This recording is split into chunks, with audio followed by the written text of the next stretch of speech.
मैदानों में तो बीजेपी एकदम तेजी से भागे जा रही है। नहीं देखिए, बीजेपी की रफ्तार देख के मुझे भी मैंने अगर जो देख रहा हूं, जो मैं ग्राउंड में घूमा था उस हिसाब से मुझे लग रहा है कि इसमें हो सकता है कि बदलाव आए। अगर ऐसा आता है तो बीजेपी तो खुश होगी, लेकिन ग्राउंड पे जो दिखा था मुझे उसके अनुसार मैं कह रहा था कि मुझे याद है कि 2015 के चुनाव भी हम लोगों ने कवर किया था, भले एग्जिट पोल कुछ भी हो, ग्राउंड में हमें पता था कि वहां पे बीजेपी हार रही है। इस बार जो दिखा है मुझे कि जो खास करके एलजेपी के साथ, जैसे प्रेम कुमार ने भी कहा कि एलजेपी इस बार बहुत पीछे, तीनों जो साथ में है, हम की बात कीजिए या कुशवाहा की बात कीजिए, मांझी की, ये तीनों जो है नुकसान करने वाली है इस बार एनडीए में। ये तीनों जो है कमजोर कड़ी होने वाली है।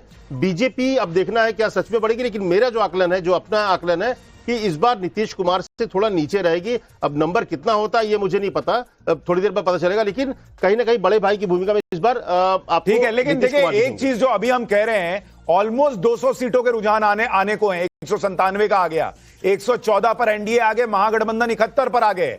लेकिन अगर इसमें हम एक नजर से देखिए तो लगता है कि महागठबंधन के 71 में 56 सीट जो है वो आरजेडी की आ रही है। आगे जी आरजेडी गाड़ी को खींच रही है, तेजस्वी का असर है। लेकिन दूसरा तरीका देखने का यह भी हो सकता है कि भाई आरजेडी सबसे ज्यादा सीट पर लड़ी, ऑलमोस्ट 144 145 पर, और अगर 200 सीटों के रुझान में आरजेडी 58-60 पर रुक रही है तो इसका मतलब आरजेडी जो है वो फुल थ्रस्ट नहीं दे पाई, आरजेडी पीछे रह गई, तेजस्वी का वो इंपैक्ट नहीं है। फिर ऐसा होगा नहीं मुझे लग रहा है, क्योंकि 143 सीट पर लड़ी है इस बार आरजेडी। पिछले बार 144 सीट पर लड़ी थी तो 75 सीट आई थी। लेकिन मुझे लग रहा है कि इस बार स्ट्राइक रेट उस तरह से नहीं होगा, लेकिन संख्या उनके पास ज्यादा सीटों पे लड़ी है, तो इसीलिए हो सकता है कि ओवरऑल उनकी संख्या ज्यादा हो जाए। इसीलिए आपको याद होगा कि कुछ जो एग्जिट पोल है उसमें दिखाया यह भी गया है कि सबसे बड़ी पार्टी के तौर पर आरजेडी आ सकती है। तो उसकी बड़ी वजह यह है कि ज्यादा सीट पे लड़ी। लेकिन स्ट्राइक रेट के मामले में आप देखिएगा कि जेडीयू जो है वो बेटर करते दिखेगी। जेडीयू और बीजेपी क्योंकि 101 और 101 सीट पे लड़ी है, तो इसलिए स्ट्राइक रेट जो होगा बीजेपी और जेडीयू का बेहतर होने जा रहा है। लेकिन मुझे लगता है जैसे कांग्रेस उस तरफ में कमजोर कड़ी है, वैसे इधर में आपको एलजेपी, हम और कुशवाहा की पार्टी आपको नजर आएगी। ठीक है, मैं एक बार जरा बड़ी स्क्रीन पर दर्शकों को एक एक सीट का हिसाब दिखा दूं। बड़ी स्क्रीन पर आप देखिए, हमने आपको कहा था कि एक एक सीट का रुझान आपको बताते चलेंगे। ये आप देखिए तस्वीर, अगी आओ, ये एससी रिजर्व सीट है, ये एनडीए गेन कर रही है। पिछली बार ये आरजेडी के पास थी। अमनौर की सीट एनडीए जो है वो बचा रही है। अस्थावा की सीट ये एनडीए से महागठबंधन छीन रहा है, महागठबंधन को यहां बढ़त है। बछवाड़ा एनडीए की सीट थी, वहां एनडीए को इस बार भी बढ़त है। बैसी एनडीए की सीट थी, बैसी जो है वो एनडीए गेन कर रहा है। बनियारपुर का भी रुझान हमारे पास नहीं है, बरारी एनडीए रिटेन कर रहा है। आलमनगर एमजी महागठबंधन जो है वो एनडीए से खींच रहा है। अमौर जो है वो अन्य की सीट थी, अन्य के पास है। अतरी में महागठबंधन रिटेन करता हुआ दिख रहा है। बगहा जो है वो महागठबंधन एनडीए से छीन रहा है। बाजपट्टी महागठबंधन की सीट थी, उन्हीं के पास बढ़ जाती दिख रही है। बांका में एनडीए को बढ़त, एनडीए की सीट थी। महागठबंधन एक और सीट बरौली, ये एनडीए से छीन रहा है। इसके अलावा आप देखिए अलौली, ये महागठबंधन की थी, महागठबंधन के पास है। अररिया महागठबंधन की सीट थी, महागठबंधन की बढ़त वहां पर है। और आई में एनडीए की बढ़त है पिछले बार की तरह। बहादुरगंज ये अन्य के खाते में गई थी, ये महागठबंधन जो है वो खींच रहा है। बखरी जो है एससी सीट, ये महागठबंधन जो है वो अपनी सीट बरकरार रख रहा है, यहां बढ़त है उसको। बांकीपुर, बरबीघा, ये दो सीटें एनडीए की थी, एनडीए के खाते में जाती दिख रही हैं। अलीनगर में एनडीए को बढ़त है, ये पिछली बार महागठबंधन के पास गई थी। आरा की सीट एनडीए के पास थी पिछले बार भी, इस बार भी वहां एनडीए को बढ़त है। औरंगाबाद में पिछली बार महागठबंधन को जीत मिली थी, इस बार एनडीए की बढ़त है। बहादुरपुर में एनडीए को बढ़त मिली हुई है। बख्तियारपुर महागठबंधन से अब अन्य के खाते में जाता दिख रहा है। बनमन की एससी की सीट है, ये एनडीए की थी, एनडीए के पास है। इसके अलावा अमरपुर देखिए, अमरपुर एनडीए की सीट, एनडीए को बढ़त। अरवल महागठबंधन पिछले बार जीता था, इस बार एनडीए को बढ़त है। बाबू बरही, ये एनडीए पिछली बार जीता था, इस बार महागठबंधन को बढ़त दिख रही है। बैकुंठपुर का भी रुझान हमारे पास नहीं है। बलरामपुर जो है वो महागठबंधन रिटेन कर रहा है, उसको बढ़त है। बाराचट्टी जो है वो बीजेपी या एनडीए से महागठबंधन छीन रहा है। बड़हरा में एनडीए अपनी बढ़त बनाए हुए है पिछली बार की तरह। तो ये शुरुआती रुझान जो है वो आपको दिखा रहा हूं। बढ़हरिया में अन्य को बढ़त है। बेलदौर एनडीए, बेतिया एनडीए, बिहारीगंज महागठबंधन जो है वो एनडीए से खींच रहा है। बोचहा जो है वो एससी सीट है, वो महागठबंधन रिटेन कर रहा है। चकाई जो है वो अन्य के पास थी, एनडीए वहां पर गेन कर रहा है, उसको बढ़त है। छातापुर में एनडीए को बढ़त है पिछली बार की तरह। बरूराज, बेलहर दोनों सीटें एनडीए गेन कर रहा है। और बोलते बोलते देखिए बहुमत के करीब एनडीए, रुझानों में 120, बोलते बोलते रुझानों में बढ़त मिल गई है एनडीए को। 122 सीट एनडीए, 210 सीटों के रुझान, अभी भी 33 सीटों के रुझान आने बचे हुए हैं और बहुमत हासिल कर लिया है रुझानों में एनडीए ने। महागठबंधन 76। और अगर आप ये तस्वीर देखेंगे, 1 घंटे की काउंटिंग अभी हुई है और एनडीए जो है उसको बहुमत मिलता दिख रहा है रुझानों में। हालांकि मैं स्पष्ट कर दूं कि यह आंकड़ा बदल सकता है, तेजी से बदल सकता है। अभी शुरुआती रुझान है, यह तस्वीर बदलेगी, ऊपर नीचे होगा मामला, लेकिन रुझानों में बहुत तेजी से एनडीए को जो है वो बढ़त दिख रही है और अभी 33 सीटों के रुझान आने हुए बचे हुए हैं। शुरुआती रिएक्शन सुजाता जी। नहीं, मुझे लगता है कि ये इसी पैटर्न पे चलेगा और आप देखेंगे कि शायद हम वो देख रहे हैं कि नीतीश कुमार ही चीफ मिनिस्टर की गद्दी पे बैठेंगे। और जो कहते हैं कि ठीके तो है नीतीश कुमार, तो वही दिख रहा है कि ठीके तो है नीतीश कुमार। महिलाओं ने एक किंग मेकर की भूमिका निकाली। नहीं, मुझे नहीं लगता ये बदलेगा। नहीं लगता। प्रेम कुमार जी, आपको लग रहा है ये पलटेगा? निश्चित रूप से पलटेगा, क्योंकि ये ट्रेंड रहा है बिहार में। पोस्टल बैलेट में एनडीए हमेशा आगे रहता है, तो इसमें कितना क्लोज महागठबंधन जाता है ये आने वाले जो चुनाव नतीजे हैं कुछ घंटों में उसको बताएगा। तो ये बदलेगा, लेकिन ये दिख रहा है कि ये फाइट जो है बहुत क्लोज जाने वाला है। अभी जो आपने दिखाया उसमें भी नजर आ रहा था कि महागठबंधन करीब 8 सीटों पर सीट छीन रहा है और लगभग 5 या 6 सीट पर एनडीए छीन रहा है, तो यहाँ छीनने में भी लगभग बराबरी है। बिल्कुल। देखिए, और इसीलिए मैं कह रहा हूं कि ये मत मान लीजिए आखिरी नतीजे हैं, ये अभी बहुत शुरुआती रुझान है और इसमें बदलाव की पूरी गुंजाइश है। हमारे साथ निशांत मिश्रा एलजेपी के प्रवक्ता जुड़े हुए हैं। निशांत भाई, शुरुआती रुझानों में 123 एनडीए, महागठबंधन 82, लेकिन एलजेपी को उस तरह से बढ़त नहीं मिल रही है। आपको लग रहा है एलजेपी की सीटें बढ़ेंगी अभी?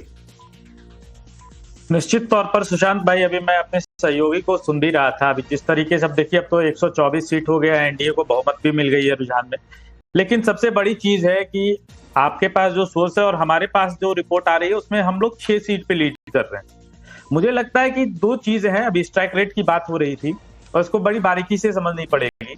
जो हमें 29 सीट गठबंधन में मिली थी, उनमें से 26 ऐसी सीटें थी, 27 ऐसी सीटें थी जो 2020 में एनडीए लूज कर गई थी और 1 सीट पे हमारा कैंडिडेट का ये नॉमिनेशन नहीं रिजेक्ट हो गया था।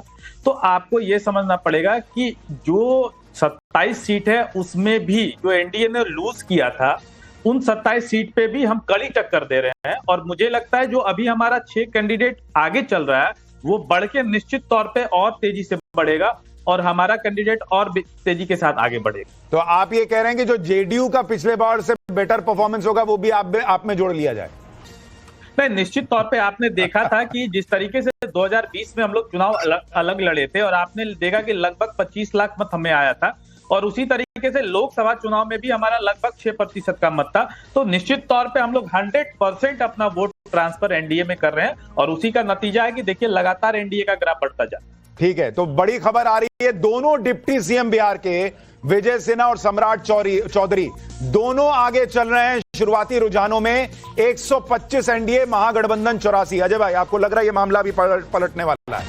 देखिए, इट्स टू अर्ली। अभी सुशांत जी थोड़ा अर्ली है और ये बदलेगा, क्योंकि आप क्लोज टू क्लोज देखिए कि कलर जो है क्लोज टू क्लोज चल रहा है।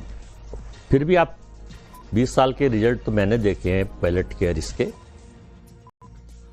अगर अब ज्ञानेश प्रकाश साहब से कनेक्शन सीधा चल रहा हो तो अलग बात है, लेकिन ये रिजल्ट बदलेगा और परिवर्तन होगा। और परिवर्तन प्रकृति का नियम है। जो 20 साल से महाजंगल राज वहां चल रहा था, लोगों ने उसके ऊपर वहां वोट दिया है। थोड़ा सा रोक रहा हूं, एक बड़ी खबर, लालू यादव के दोनों बेटे अपनी अपनी सीट पर आगे चल रहे हैं। महुआ से तेज प्रताप आगे चल रहे हैं, राघोपुर से तेजस्वी यादव आगे चल रहे हैं। ये बड़ी खबर आ रही है तो लगातार जो है ये मामला तेजी से पलट भी सकता है, इसको लेकर चर्चा हम कर रहे हैं। और ये कोई बड़ी बात नहीं होगी अगर पलट जाए, क्योंकि चुनाव में ये होता है, शुरुआती रुझान है, ये मामला पलट भी सकता है। जी अजय भाई, बात पूरी कीजिए। मैं इसलिए बताना चाह रहा था कि देखिए, परिवर्तन प्रकृति का नियम है और बिहार में परिवर्तन निश्चित इसलिए है कि 20 साल का जो महाजंगल राज वहां चल रहा था दूसरों पे, अच्छा वहां ये कार्ड इनका, ये वाला कार्ड तो चला नहीं, जो हिंदू मुस्लिम इनका पाठ्यक्रम है ये भी नहीं चला। वहां जनता ने वहां मोदी जी को नकार दिया है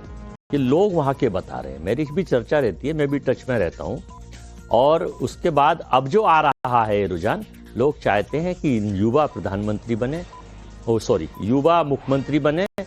और नीतीश जी को तो वैसे भी थोड़ा सा एज का हो गया, तो वैसे भी बीजेपी नहीं बनाएगी उनको, चाहे बन जाए कितने। ये अलग बात है कि उनका समर्थन केंद्र को है, उसमें भी बहुत सारी चीजें शाम तक चेंज जाएंगी। जो ज्ञानी पंडित कह रहे हैं, शायद यशवंत सिन्हा साहब का एक पॉडकास्ट में देख रहा था कल, उसको अगर आप देखेंगे तो उसमें बहुत सारी चीजें इसलिए कि वो, आपको याद होना चाहिए, कर्पूरी ठाकुर के प्रमुख सचिव होते थे और उसके बाद फिर वो अध्यक्ष बने बीजेपी के बिहार के, उसके बाद वो केंद्र में मंत्री बने और एक तरह से इन सबसे सीनियर है। उनका मैं आपके भी पॉडकास्ट में एक दो देखता हूं, आप भी अच्छे, बेशक चाहे वो स्पिरिचुअल, आप मेरा पॉडकास्ट देख रहे हैं, बहुत अच्छी बात, चाहे वो स्पिरिचुअल करते हो, लेकिन आजकल मुझे लग रहा है आप पॉडकास्ट बहुत देख रहे हैं। नहीं, बट देखिए आपको इस बीच बताऊं, तेज प्रताप फिर पीछे हो गए।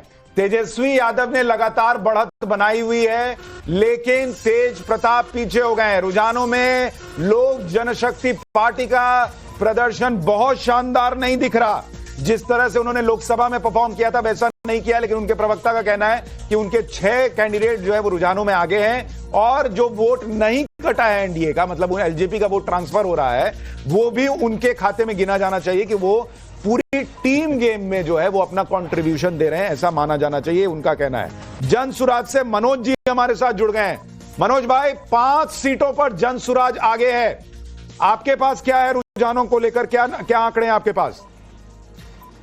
तो बिल्कुल सही, अभी तो इनिशियल रुझान है। अब देखिए आगे आगे होता क्या है। तो कई जगह होती है, कई क्षेत्र होता है जहां पे इनिशियल वोटिंग ज्यादा होती है, दूसरे क्षेत्र में दूसरे पार्टी को ज्यादा पड़ती है। तो अभी देखने की बात यह है कि अभी अच्छा इनिशियल है, शुरुआत है, सबसे कुछ सही चल रहा है, लेकिन अंत तक आते आते बहुत कुछ इसमें बदलाव होने वाला है, जैसे कि हम लोग पिछला चुनाव का ट्रेंड देखते आ रहे हैं। तो इनिशियल रुझान है। चलिए, प्रजातंत्र का एक त्योहार, एक पर्व है, बहुत खुशी की बात है कि इस बार जनता ने जम करके वोटिंग की है। लेकिन पीके जो है, प्रशांत किशोर जो है, मनोज भाई, वो ये कह रहे थे कि भाई मतलब मैसिव जो है वो सीटें आएंगी जन सुराज को। अब अगर आप 5 पर हैं तो फिर पीके की क्रेडिबिलिटी पे भी सवाल उठेंगे कि भाई कहां आप कह रहे थे 150, 140, कहां 5, कोई मेले नहीं है। नहीं, उन्होंने कहा था या तो अर्श पर या फर्श पर। उन्होंने कहा था 150 से ज्यादा आएंगे सीटें या 10 से कम आएंगे, उन्होंने ये सेंटेंस कहा था। तो अभी देखना है कि परसेंटेज ऑफ वोटेज कितना है। एक बात को हमको नहीं, लेकिन ना आप अर्श पे हैं ना फर्श पे हैं, आप चौकी पे हैं।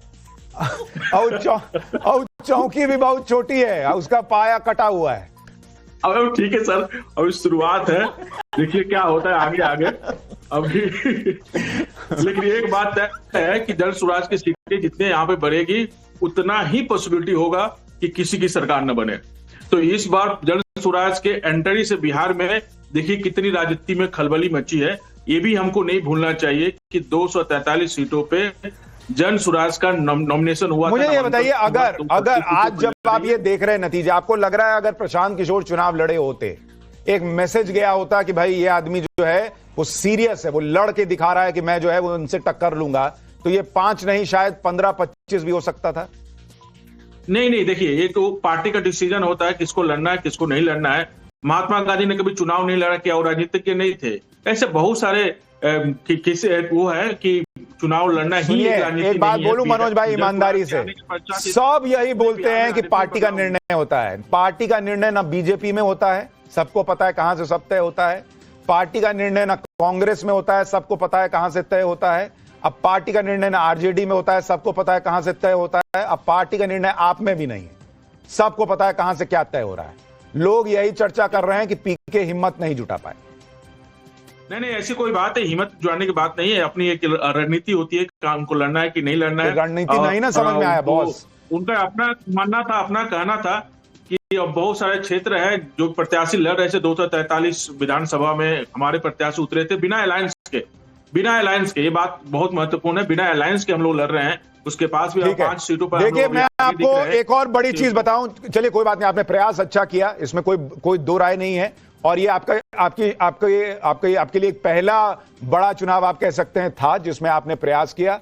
मुझे पर्सनली लगता है पीके को लड़ना चाहिए था, पर मेरी राय मायने नहीं रखती। आप लोगों की अपनी पर्सनल राय मायने रखती है, पब्लिक की राय मायने रखती है। और मुझे उम्मीद है कि आप आगे और इसी तरीके से